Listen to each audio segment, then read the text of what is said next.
What is up, guys? Blue Sun JRPGs here, back with another video. This time talking about 5 amazing RPGs that have been forgotten by most people.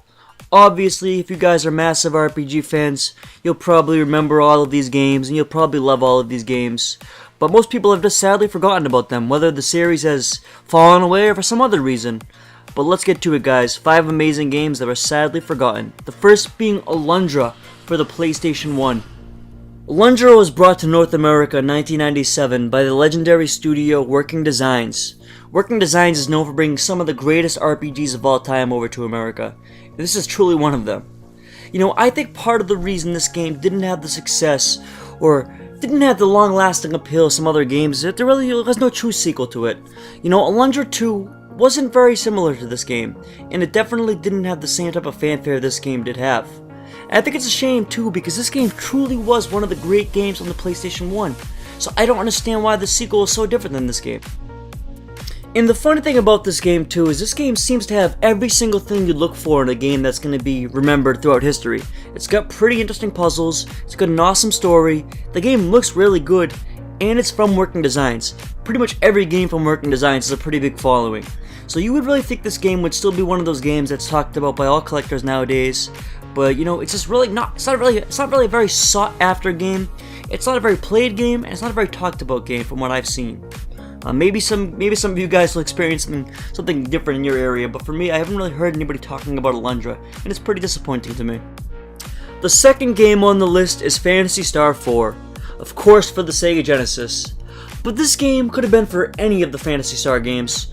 Really, this is a series that was so massive. This series was as big as the Final Fantasy series, as big as the Tales series, as big as the Dragon Quest series.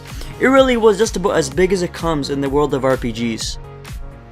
Now, of course, you guys are probably saying, how can Phantasy Star not be talked about? Tons of people talk about it, and you guys are right. A lot of people do talk about Phantasy Star. But like I said, comparing it to those other series, it's just criminally underrated or criminally not talked about. I can't remember the last time somebody told me that Phantasy Star was their favorite RPG or they collect for Phantasy Star. Very few people talk about it on YouTube even. And of course people do play this game as it is still a massive series. But what I will say, I think some of the reason why it's not as big as Final Fantasy nowadays or some of the other series is because, one, it was really predominantly on the Sega systems. And Sega Dust isn't collected nearly as big as the Nintendo consoles are. I think the other thing that really did this series in, though, is that the sequels that came out later just weren't nearly as good as the original games. Phantasy Star 1, 2, 3, and 4 were the pinnacle. The other games are good too, but they could just never reach the level of those amazing games. The third game on the list is another PlayStation 1 game, and that's Vanguard Bandits, also by Working Design. Like I said, Working Design absolutely killed it back in the day. I wish they were still around. But you know, this game never really reached the pinnacle of some of the other games on this list, but it was truly an amazing game. Almost kind of like a hidden gem that some people knew about back in the day, and sadly just has been forgotten about. You know, a lot of people talk about Final Fantasy Tactics as being this amazing, incredible strategy RPG on the PlayStation 1, but in my opinion, this is the definitive RPG of that type on this console. Some of the reasons why I think it's not talked about nearly as much as some of the other RPGs in this era are just the low print run. Like I said, most games from Working Design are actually printed fairly lowly, unfortunately.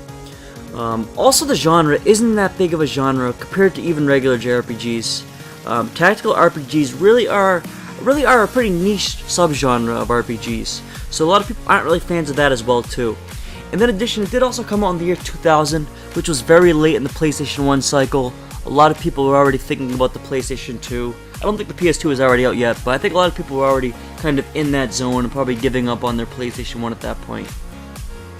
The fourth game on the list, and one of my favorite games of all time, is Rogue Galaxy for the PlayStation 2, of course. When the developers made this game, they thought this game was going to be kind of a challenger for Final Fantasy and Dragon Quest and all those big series. Unfortunately, it never lived up to that. And you know, I don't know why, because this game was just as good, if not better, than any of those games on this console for sure. I think part of the reason it didn't live up to that level of success is just the way it kind of looks on the outside.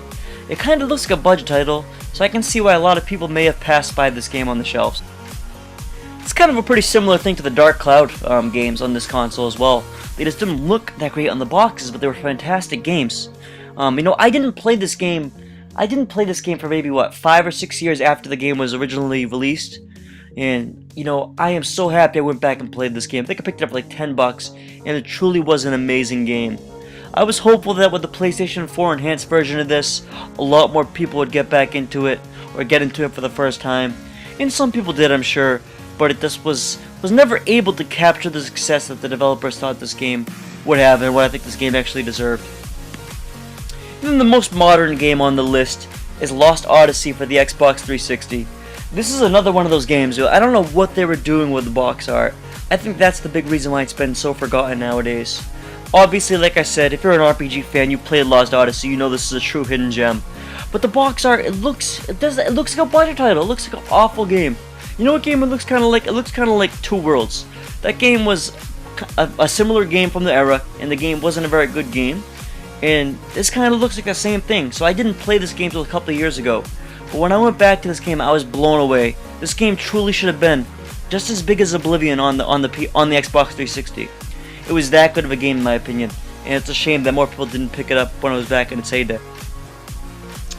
And that's really about it, guys. There's been so many amazing RPGs out there through the histories. I mean, I'm sure some games are bound to be forgotten.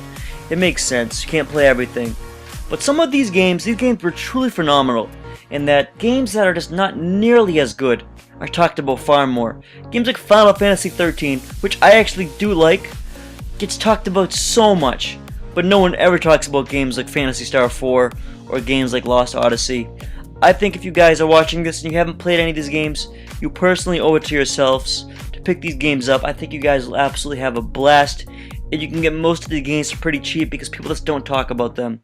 But alright guys, peace out.